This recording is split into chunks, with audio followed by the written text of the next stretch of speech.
And there's a countdown. That's a long countdown. Well, I'd like to welcome everybody to the Tortoise and the Hare Financial Podcast. My name is Jim Leo. I'm partner of TvH Group, president financial and private wealth advisor at Tree Financial Solutions. And for those of you who are watching this, you'll see that today I have a guest. And for those of you, well, I'm going to tell you that today I have a guest. And today I'm joined co-founding partner of TvH and my good friend John. How you doing? I'm doing good. Thanks very much, Jim. That's good. So listen, before we get started, a bit of housekeeping here. So as I mentioned, for those of you who are not into podcasting, if you'd like to watch the recording of our interview, you can go to our YouTube. That would be youtube.com, and you can for TVH Group and look for the tortoise icon to be able to watch this live and the recorded. And for those of you who are not into video and you like podcasting, listen to the podcast episode on Apple Podcasts, Spotify, Castbox, basically any of the major vendors. So we're not what your role is. We're not going to get the details into what my role is in the firm at this point in time. We're going to have separate episodes for that. What we're going to talk about today is really the history behind how it all kind of started. I don't know with you, but I know whenever I meet with clients, a lot of times they ask, like, what does TV stand for? How did it all start? How did that where it is today? So I think today we're just going to walk down memory lane, try to remember how this all started about, and then we can go from there. But before, maybe you can share what your role is at TVH. Sure. I work side. I'm a registered mortgage broker. We do everything from new to it, first time buyers status, have never even been to an open house types, all the way through to commercial and business oriented loans and just about everything in between. I would um, beyond the which is probably of our practice, of a very significant subset of people who are investment oriented and own a number of investment properties, because personally, that's also something that's appealed to me over the years, and I think some of that passion has come through in dealing with my clients. Right. I am a financial advisor, insurance advisor, and as I mentioned, I'm also a private wealth advisor through Raintree Financial Services. That's my role. But enough of that. Let's talk about how you and I met. Um, I think I have an idea or a memory of how that all came about. Maybe I can get started, and you can tell me if I'm wrong or what right now the situation was. For me, back in 2007, first met, I was providing a strategy called the Smith Maneuver. And I was working with another mortgage agent at the time who was the lending aspect of things. And a mutual friend of ours, of yours and mine, he had mentioned that you had started in the mortgage business.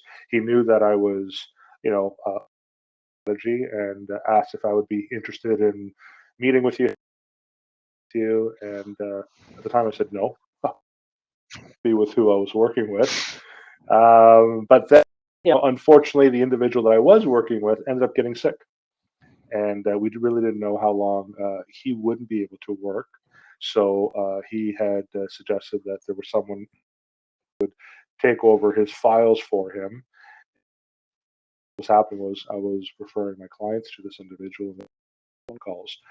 So that was becoming a bit of a challenge. It was quite embarrassing. So I reached out to our mutual friend and said, I think I'm ready to meet the individual that you suggested. And I think I made a phone call, and we decided to have an initial meeting up in Markham at the Tim Hortons. And how did it come about for you? Was it basically our friend saying, "Here's a guy you should talk to," or was it me just calling out of the blue? Do you remember? Yeah, I'd recently left the corporate world, and the path of the mortgage side, the lending side, had been something I'd been building for a couple of. One of the things that I had done was prepare for the inevitable day when I took my first steps, and that mutual I used to work with at the previous firm. And as I did with a number of folks, I just reached out and said, "Hey, this is now what I'm doing. If you know someone who is going to be interested and someone who might be looking to partner up, let's put us in touch and we'll talk." Right. So I think again, we decided to meet at the Tim Hortons in Markham, um, and I think we locked eyes across the room. Um, well, back then, there really wasn't a lot of social media or to really do any research on India. Like, you didn't know what I looked like. I would say that we were in Markham. Primarily, it's an Asian community, and you were meeting someone with the last name Lao, Lao, and I think you were probably looking for someone who was of Asian background, and I think you were quite surprised to find out that. I think there's, but needless to say, we made the connection, and I think the rest, as they say, is history. But yeah, definitely a bit of a surprise. But you know what? Everything worked out just fine. Yeah, see, I knew it was you when you came. You had the green pad folio from the previous firm that you worked with, and I also A was dead a giveaway. major broker for that firm. Once I saw that, I'm like, okay, that must be John. So yeah, so we had an initial conversation and thought, you know, what a good idea maybe to start referring business. I think that's really how we started, me referring clients to you and you clients to me, right? Yeah, it was a casual approach at the time because we're getting to know each other and understand each Yeah. other's business philosophy. I know we were both pretty adamant. No payments changing hands. It would be either the right thing for the client or it wouldn't be, and we weren't going to be in Yeah. a touch base and sort of expect a quid pro. Well, it either made sense for the people we were working with or not. It's actually something that for both of us was important and something that we both took note of because certainly there are lots of people in the business who would anticipate as a referral they're sending your way that there will be some form of compensation coming the other. Right. Yeah, absolutely. So I think we kind of started to, and I'd say we started off as acquaintances, referral partners. Let's say. I think we were evolving into becoming friends, developing a friendship. Over that period of time, very comfortable with introducing a lot of my clients over to I believe you were comfortable doing the same in return. And I think at the time you had two, were they under the age of two, age of three, right? They'd have had to have been by that stage. I think they were 1 and 2 respectively. They were 15 months apart. Right. All right. Now they're stinky teenagers. Teenagers, it is absolutely true. There you go. Yeah. And Serena, who would have been about 3 years old, and I was working from home out in Newcastle. And what was happening with me was whenever I'd hand a business card, I would see Newcastle. People would say, "Well, where's that?" And I would Newcastle explain the location, and that I had worked from home. And at the time, people, appreciate an individual had a full time office from home. Obviously, it's been different the last year and a half, right? I'm But going to say back that's then, changed a little bit. it has, right? But yeah, I remember I'd see some people's home, and I think I came across a study around the same time too that talked about how successful advisors were the ones that actually went and didn't work from home. So I think I had kind of thrown the idea out at the time. If you were interested in finding a central location, you were in Mississauga. I was maybe just to share some office space. And then I think that kind of evolved into something different um, over that period of discussion. My recollection, where it kind of started, was the same friend of ours, mutual friend of ours, had referred me to two advisors in who were looking to sell their practice, their advisory practice, and it was a fairly significant size practice. And I had my initial meeting with them, and I was interested in investing in their business.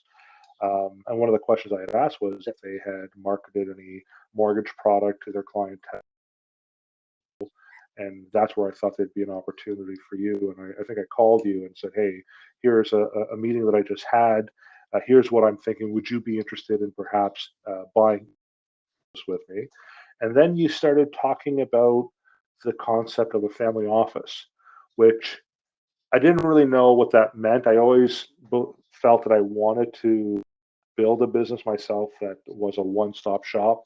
But you actually gave it a title or a name, and you said, "Oh, that's referred to a family office." So why don't you maybe kind of explain what a family office is and how you heard of that concept? A family office is, as you mentioned, I think the simple summation is a one-stop shop, and the idea is that you can provide um, a level of information, not just on your own subject matter expertise. So for me, that would be lending financial advice, um, but integrated information as well. So the simple there are sort of four pillars, if you will, of financial situations, and debt is a part of that, insurance and investment, another, legal and accounting. The trouble with most family offices is they're geared towards the ultra high net worth, and that's potentially tens of millions of dollars, which is simply not going to be within reach for the vast majority of people that we would be working with. Working together with our individual practices and putting them together with, for example, us with investment and lending, and then our other partners who came in over the next couple of years, we were able to offer, much broader range of information, much more accurate. Uh, the fact that we all worked together, sat in the same, and essentially all had a similar level of understanding of our clients' knowledge, a chance a far more cohesive strategy. And I think that, as we get close to the better part of 15, we started working together, I have clients come back to me, clients more, and say, "You know what, John, we not done some of these things back when you did it all those years ago, we wouldn't be where we are today." And I don't pretend to have heirs. I'm not curing like that, but it sure feels nice when you have someone comes back and says, "You know what? I don't have to work full time now. And family, my kids, my ailing parents, whatever it is, because we took your suggestions all that time ago, and I'm much further ahead as a result. And thank you very much." It's a pretty nice feeling. Absolutely. So, in talking about at the end of the day, I didn't end up, or you and I didn't end up investing in that other practice. They had decided to or sell to another individual. But that's, I think you said to me, "Hey, why don't we do this anyway? Kind of build it organically and start from scratch." And I was a little hesitant at the time. I think, a bad experience previously. Uh, I definitely was a little gun shy. Um, it took a while for me to kind of get to the point where I'd said, "Yeah, I think we should do this as partners." I think I was definitely more just renting space and sharing space. And I think also the other challenge was our industries wouldn't allow to partner up, but that time, right, where a mortgage agent really offer mutual funds and vice versa, right? Well, we had to do some additional licensing, and we had to jump through. Yeah, Um, and you know, for those, it didn't just include the mortgage broker and financial advisor. It got to the point where we were also including a lawyer, a whole different level of scrutiny. Chartered accountant folks also like to make sure that everyone is. So that was probably a, you know, a 18-month process. It definitely took some time. it was, and I don't remember too. Like ultimately, when we agreed to partner, again, you were very patient with me. You had said whatever it takes. You just let me think. What all I wanted was that we had an agreement in place, that we signed off on, and we went through this. So for me, I definitely took a leap of faith, because again, I had a bad experience once before, but this just felt different. It definitely felt right for me. So we moved, and again, I don't recall if it was me mentioning to you one, like, do we consider buying a place instead of renting? You that made the suggestion, but I know looking at the option of buying a space, I think it was doable. Based have been required at the time. I think as partners, I think for me it felt was more of a marriage, right? If we owned property, renting a place that we can potentially walk away from.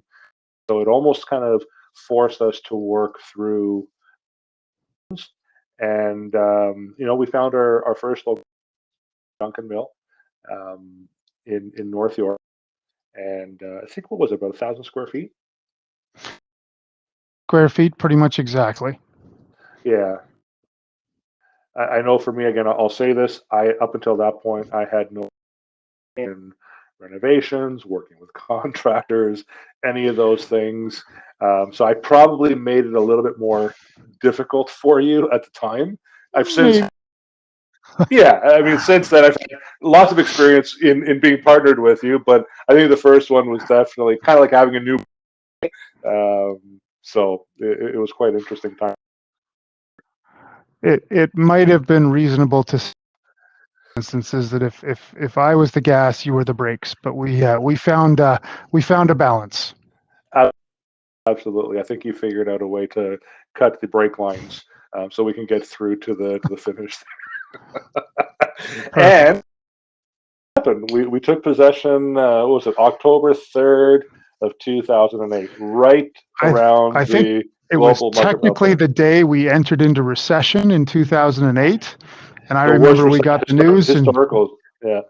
that's right. You came into the office and said, "Oh my gosh, we've hit great. There's nowhere to go but up." And looks like I nailed that one because it's been a good time since. All you did, because I remember laying in bed, watching the news with my wife Carol, and we're like, we're gonna lose everything. Like that was the fear at the time, and the opposite happened. I think when we finished our first year, we were up about 20% over what we had projected. And I know a lot of advisors, they weren't even answering the phone. They weren't talking to clients. They were down 50% in business themselves. And I don't think we were able to put a finger onto why we were up 20. We just knew that there was something that we were doing right. We just didn't at the time really understand what that was, right? Well, I think in fairness, you work hard most of the time. You never complain too much if you have a little bit of downtime, but when you work for yourself, you work hard most of the time.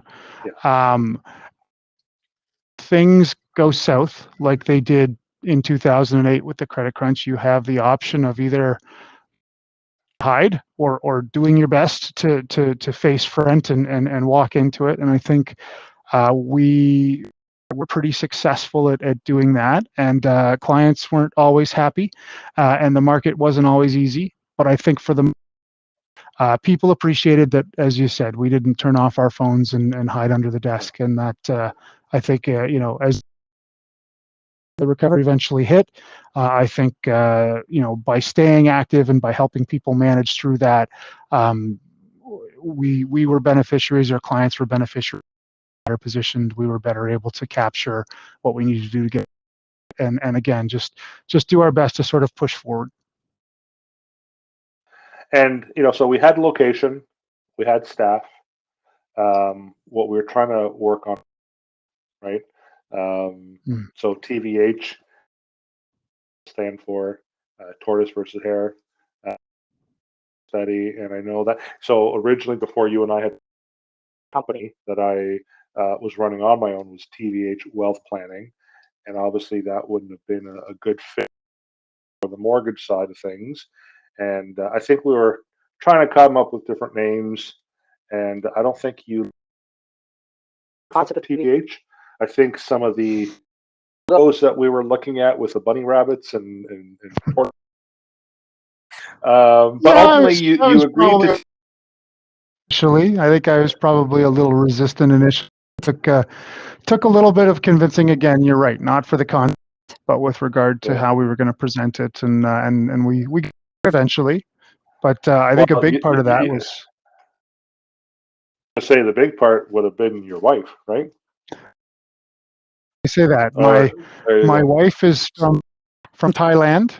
English is not her first language. There's a fairly significant divide in terms of lore and legend. And I remember sitting down and talking to her about what we were trying to. I told her a little bit about the idea of the tortoise, familiar with the story, and I told her the story, and she said, "Oh, you know what? We've got something just like that in Thailand." That's Yeah. interesting because I, at this stage, many years, Mhm. and recognize that few and far between were the similarities between sort of the Western and Eastern cultures as I saw it. I started to do a little research and found out that it was actually a fairly universal topic, something that seemed to have, and I think the number I saw was almost 90% of the cultures in the world had some form of that Wow. story in one fashion or another. And when I saw that, I thought, you know what? That's it's the sort of thing most people will understand without sort of going into detail. And I did. I my my opposition to it, if you will, and TvH to this day.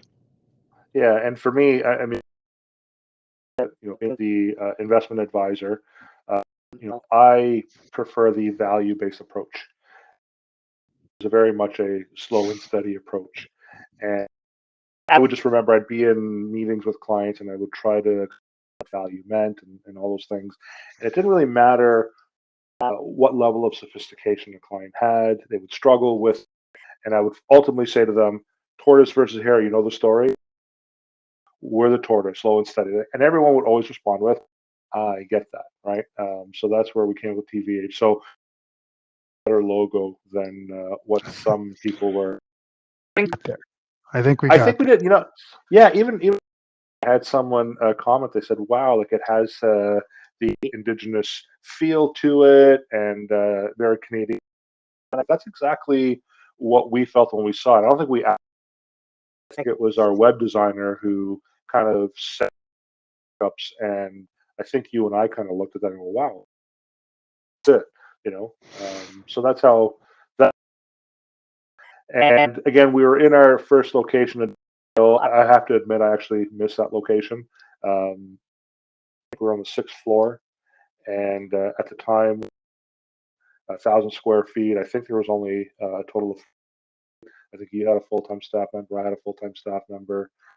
It was you and I, and I think we thought 3 to 5 years in that location expand, and I think we grew out of it fairly quickly. But before we get into that and how we grew up, and one of the things that we did do when we started our partnership was we had a client appreciation event at the was it the David Duncan House? Is that what it's called? Yeah, beautiful place, fantastic food, and I think your intention and my intention was we really the people that had transacted with us, that had referred other individuals to us.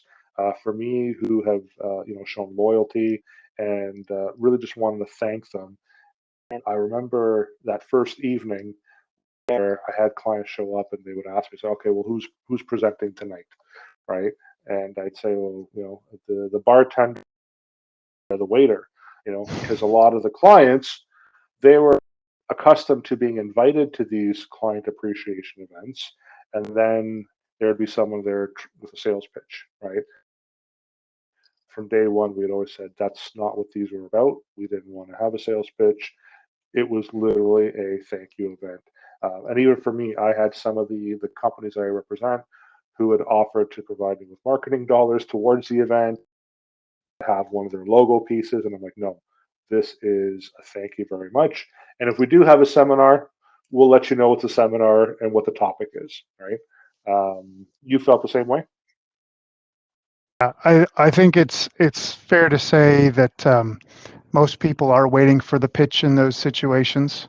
Mm. Um, and for us, I think one of the things that, again, for the listeners to understand is the partners at TvH, we all very much practice what we preach. So, for example, I have done a lot of work with investment portfolios and building rental property portfolios. Every single partner at TvH has some form of investment property. We believe in things like insurance for investment. Every single partner at TvH has some form of insurance for investment. We all believe in equities in the stock market and a properly managed portfolio, financial plans, wills, proper accounting. So again, we really do try very hard to practice what we preach. I think as a result over the years, because we are in keeping with the TvH, not trying to turn over a quick buck. We're trying to build things over time. I think as people come to know us and they see that again, we do very much walk the walk.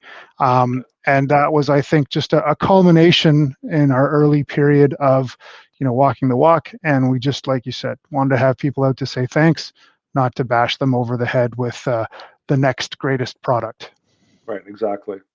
So we went from, or at least I went from, oh my gosh, we're gonna lose everything, right, to within about 2 years, outgrowing our space, right?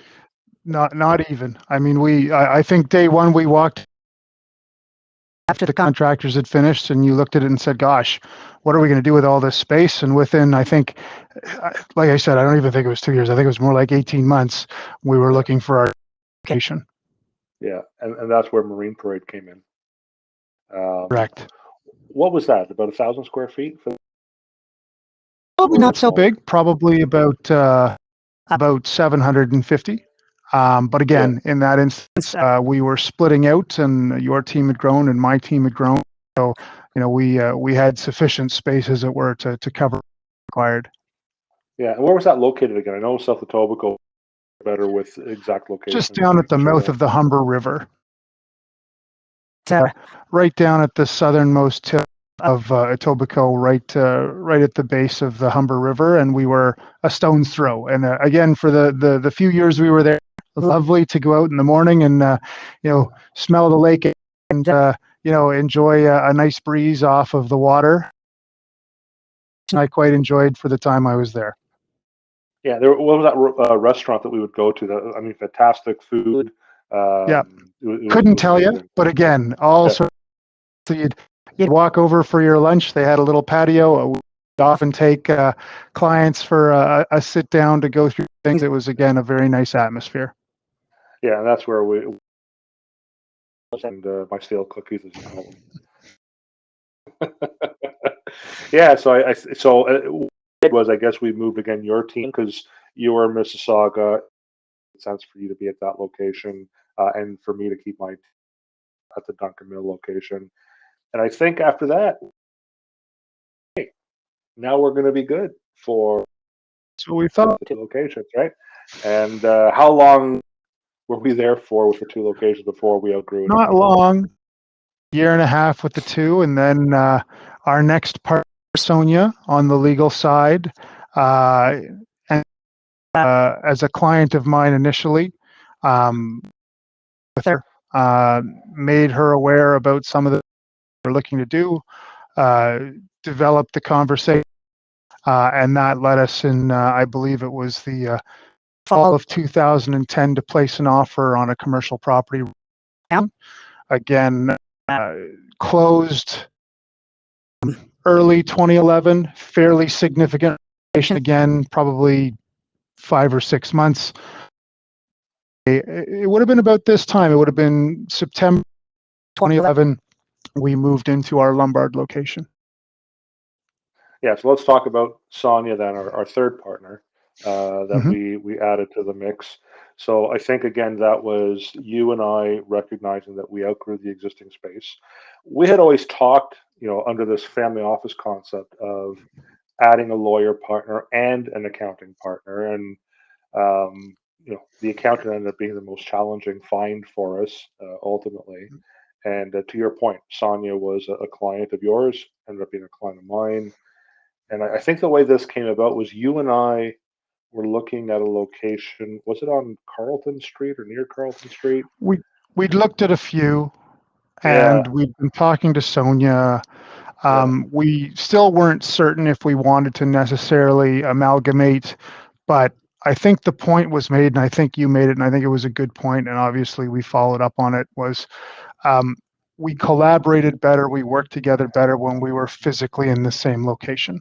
yeah, And it wasn't to say we didn't have a high level of communication and collaboration when we were split out, but the fact of the right, matter is, you get up and you go to the water cooler and you have an exchange of ideas. That there's something to that. yeah, So the three of us agreed that we were going to go out and find that place, yeah, and we looked at a few, came close on a few, but ultimately settled for the Church in Adelaide area, which is where we still are to this date, and again yeah. Lombard Street, and Yeah. went from there.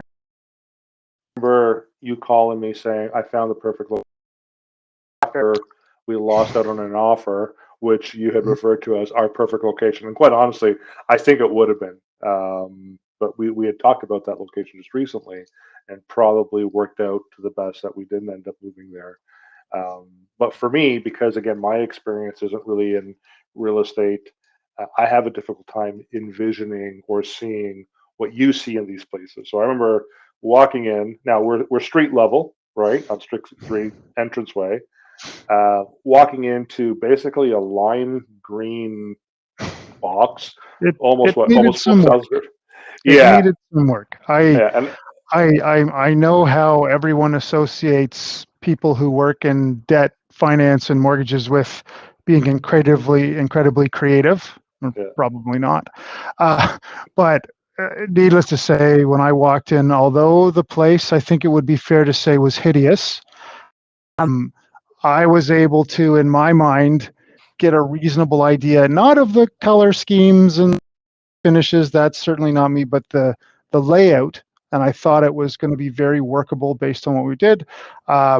You and Sonia were both kind enough to trust me, yeah. and like we said, I think when we got the contractors in there and they started sketching it out, and we sort of saw how it's going to come together, it made it a little easier for you guys. But yes, again, to your point about leaps of faith in buying property with me, probably a second leap of faith was committed. Yeah, yeah, and I remember following you around the location as you're kind of in your mind envisioning the layout and everything. And I finally think said, John, I can't see what you're seeing, so can you please explain it to me, right? And you did, and I'm like, okay, I still don't see it, but I'm going to trust you, that this is the space. Yeah, it worked out great. It was a great location for us, and adding Son, I think, although in fairness, when we had to pick, furniture and stuff like that and colors, I back and just whatever you guys pick, I don't care. I really didn't have a whole lot of interest in that part of the process. So you and Sonia kind of took that over with the interior Oh, designer, right? we, we definitely had some guidance from an interior designer, and no one was injured in the decorating of our office, which is the important thing. There you go. And yeah, so that location about 3,800 square feet, right? Just shy of 4, so definitely a much bigger space even than our 3 offices combined. Yeah, yeah, allowed us to expand to the next partner. David, our chartered accountant, allowed us to continue to add more staff to address the increased level that we saw. yeah. Definitely had a nice boardroom for having people in to review plans, etc. It again at the time it ticked. Yeah, it did. So let's talk about adding Dave as a partner. That was an Well, interesting situation, right?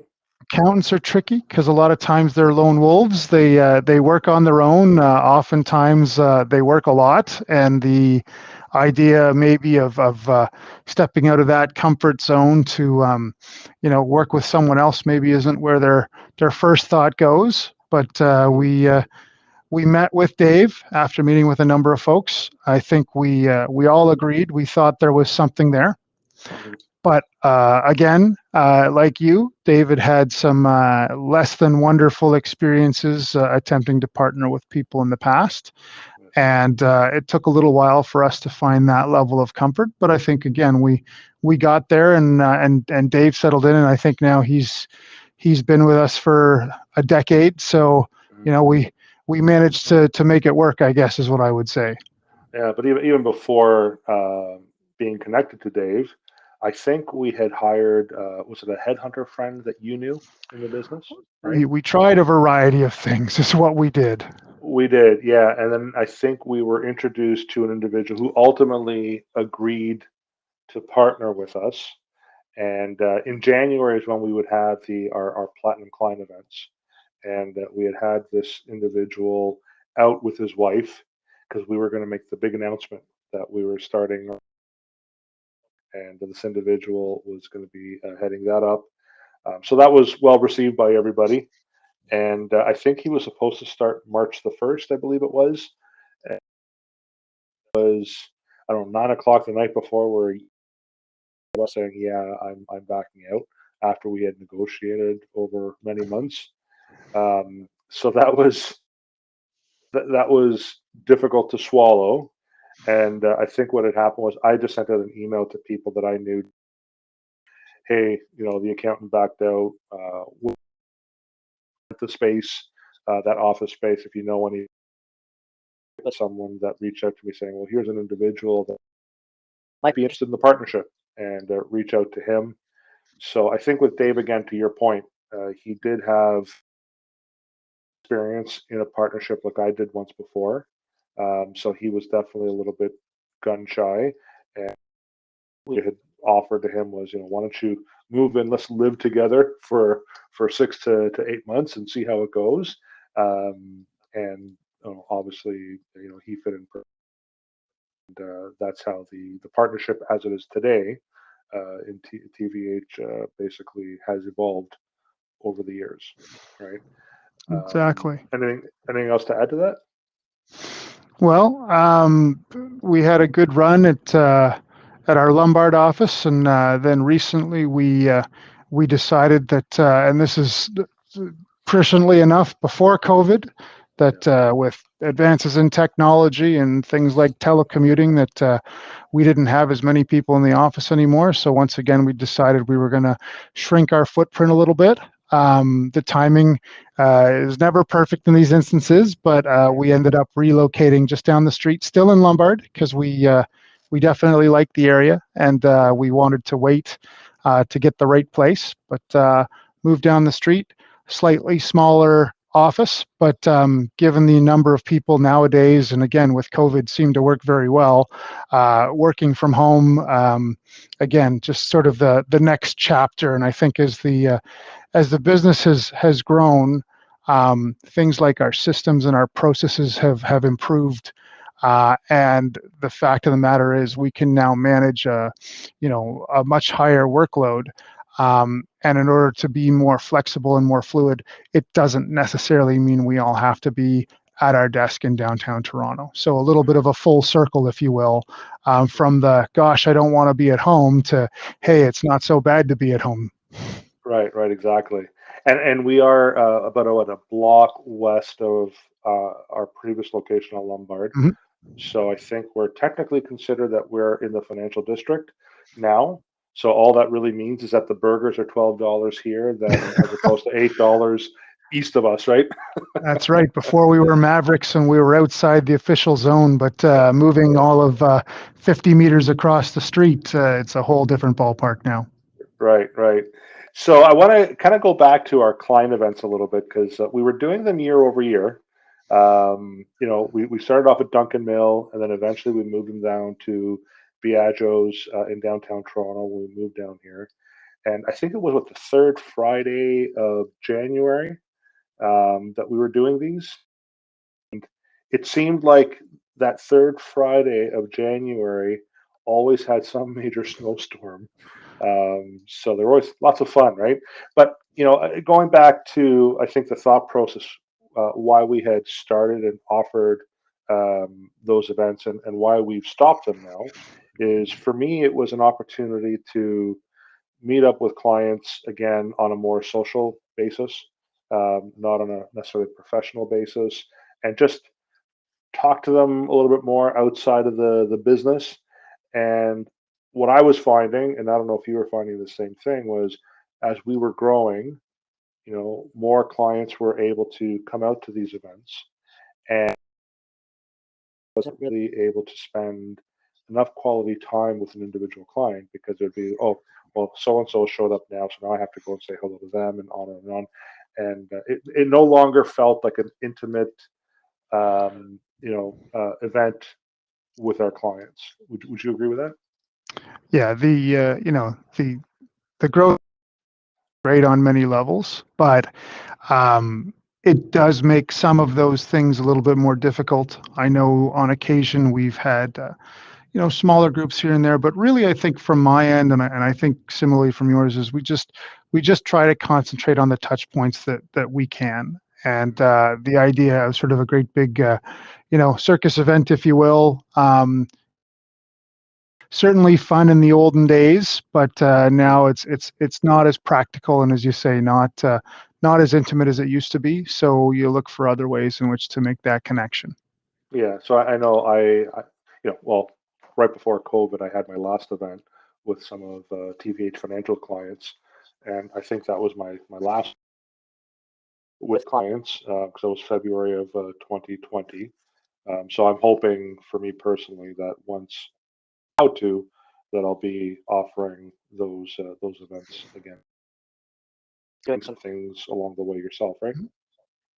Yeah. Absolutely, and I mean one of the things that I like about not necessarily the great big events where you're up at the podium addressing a cast of thousands, but the one-on-ones, the lunches and the dinners, the sit downs over a cup of coffee and just having it, how are things going, family, and how's the portfolio developing, and that, I think most people who are in this type working with people and enjoy working with their clientele. And I'll say this, we've had an opportunity over the years to build a clientele of some really nice people. I can't think of anyone who I wouldn't want to sit down and have a drink and catch up with. And that it's a lot more fun to come to work when you like the people that you're talking to.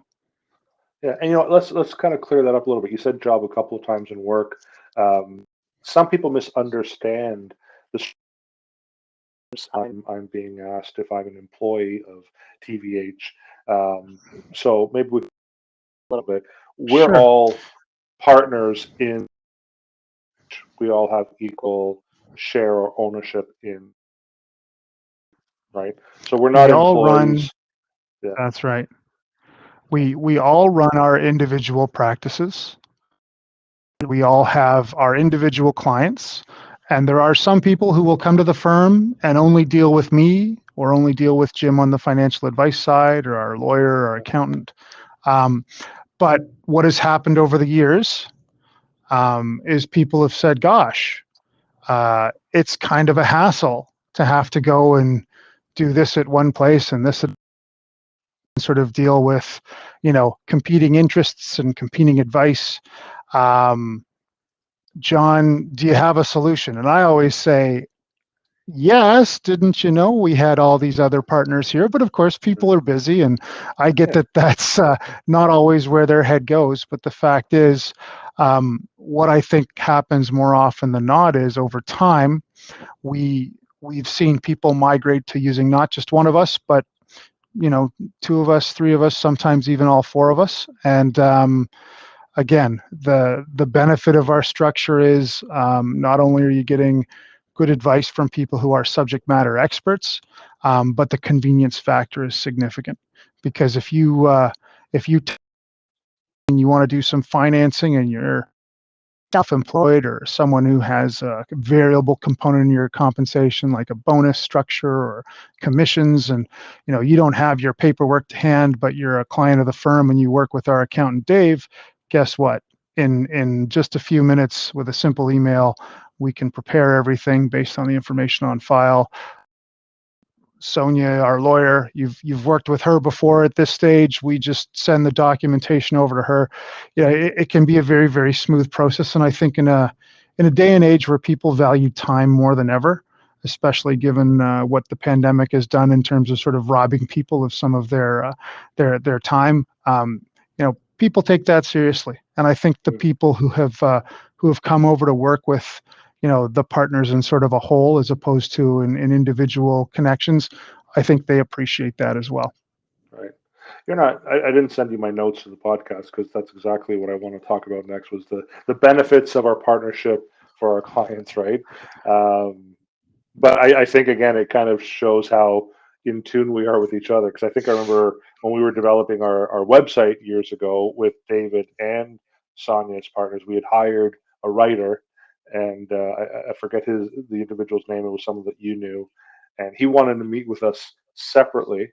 And I think he came out and was surprised, pleasantly surprised, on how classes were very similar, right? We shared the same values, we shared the same approach. So I think what I really appreciate is the fact that there is a natural fit with the partner.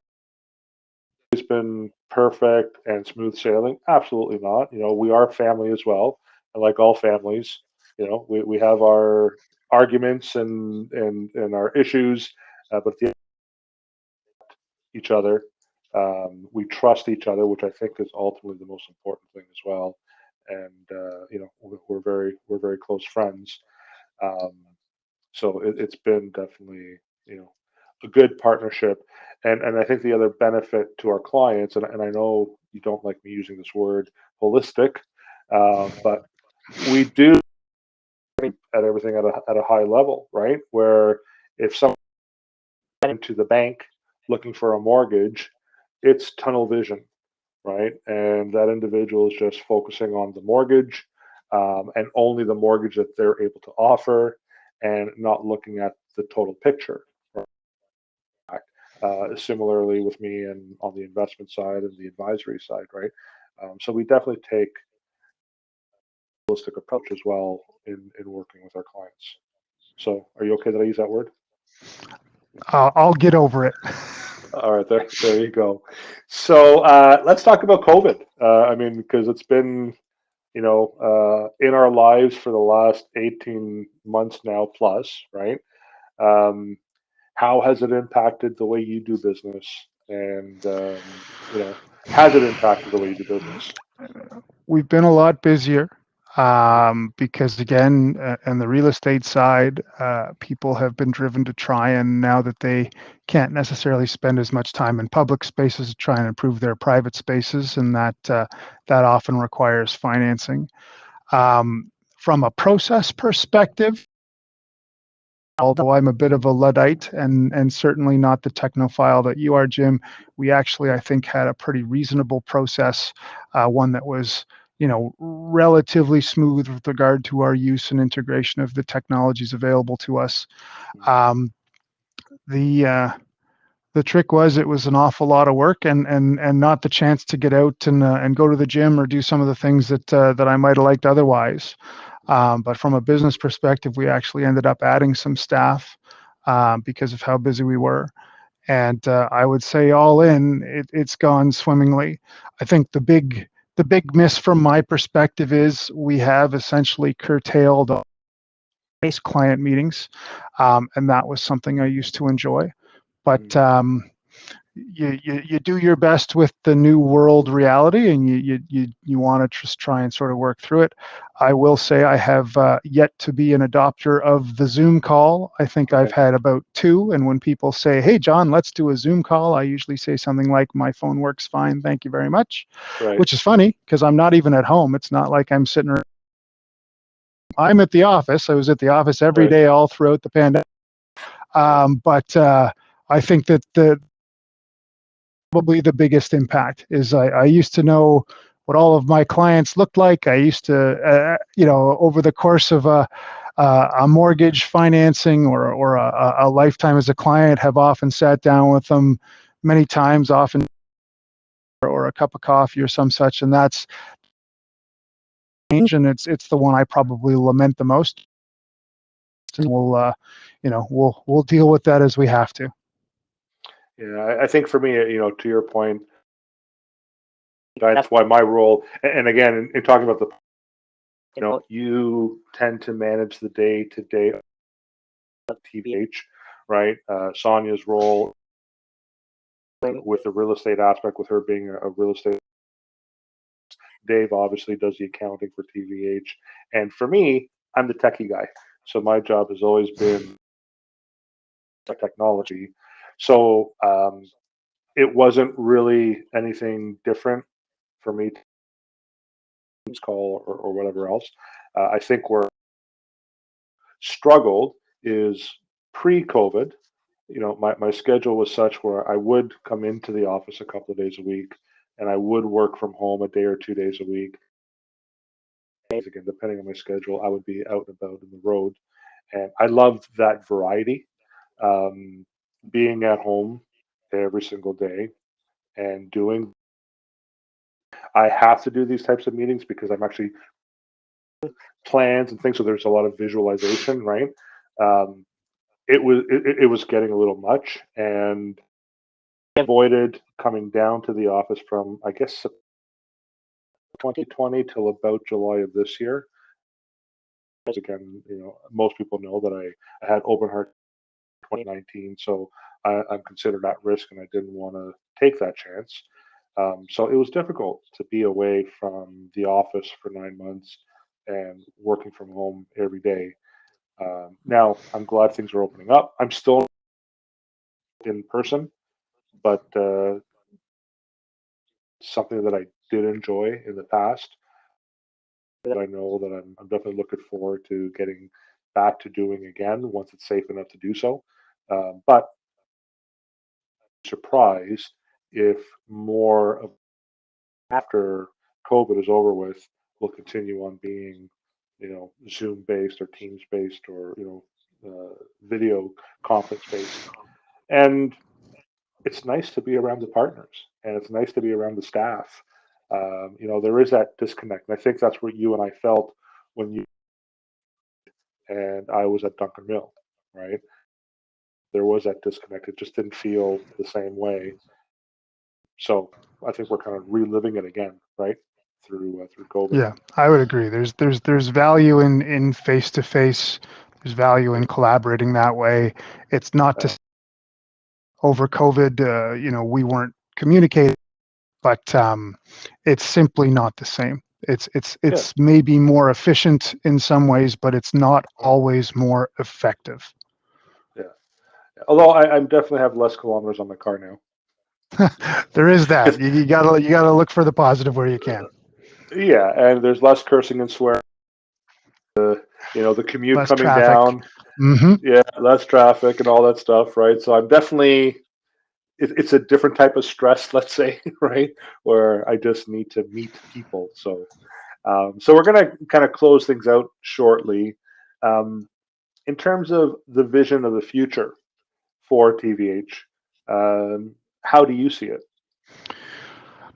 Frankly, more of the same. I mean, I've enjoyed the better part of the last 15 years immensely. I'm the guy who sometimes likes to talk about things like early retirement, but as my wife and most of my family have pointed out, what would I do that I enjoy more than this? And Right.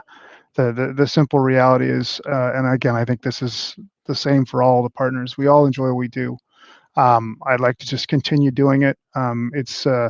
It's interesting. It's fun. You know, at the risk of sounding cliche, it's sort of a little bit different every day, and there's always sort of new and interesting things to try and figure out. So, you know, it speaks to me on a lot of levels, and you know, it's been a good time on top of all of that. So I would say that's where my mind is, and that's where I hope we continue to go.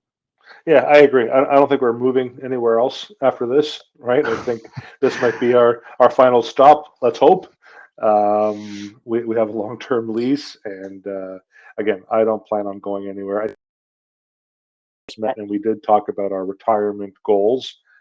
It's funny. I think you were looking for that early retirement, and I always said I don't plan on retiring because I love what I do, and it's not something that I need to run away from. And I think with COVID, you've probably realized as tiring as you get, because again, you and I work different hours, right? As well, you're more of a night owl. I'm not. Um, you know, you put in a lot of hours, but I think you really like what you do. You know, and I I think we've a job you love, you'll never work a day in your life, right? had once upon a time, and something I saw him live every day. And I would say my closing point, it was it was about the fourth day into the when I had Right, watched everything I needed to watch right. and rested all I needed to rest to sort of get. I had needed to recharge on that. I with the inability and the inability to go and go to the gym. I realized that you know what I like the idea of more than I'd like the actual early retirement. And a bit of a paradigm shift for me. So, needless to say, Yeah, that's where my head's at now. yeah, and I know I had to shift focus in terms of retirement at the heart surgery, and I was to not work at all, and I realized this could be every day of my life in retirement. And I spent a lot of time surfing Netflix and not find anything, and I'm just like, I can't do this. Like I love Yeah. what I do, and I Well, believe the good. other partners feel the same way. And I know I'm going to be interviewing them individually as well. You know, in closing, what I will say is I will have another podcast episode where I'll be interviewing John as the father, the husband, the mortgage broker as well. So maybe we'll go back to your childhood if you want, like whatever you feel, Anything's possible. Very right? exciting stuff. There you go. So if anybody would like to speak with John and or myself, what I recommend you do is head over to our website, tvhgroup.ca, and you'll actually see pictures of the four partners. Just click the picture of the partner you're looking to connect with, and that'll take their page and their contact information. Or John, they can reach you, John at tvhgroup.ca. And what's the number they should call you at if they want to reach out? 416 488 0074. 416 488 0074. And if it's during the daytime, it will come to me or potentially one of my team here in the office. If it's after hours, it might ring a little bit, but it will eventually go to voicemail, and generally we'll get back to you as soon as we can from there. Great. And my contact information, if you want to email me, financial at tvhgroup.ca, or you can reach us at 647-727-8. John, this was fun walking down memory lane. You know, some change quite look the same way. We definitely are more experienced. Yes, I think I've added a few pounds along the. Well, again, it's all the fantastic restaurants that we've been able to meet at, and we've had many a meal together, right? So, Indeed. yeah. So thanks again. Really enjoyed it, and everyone, take care. All right. See you, Take John. care, everyone. Yeah. Cheers.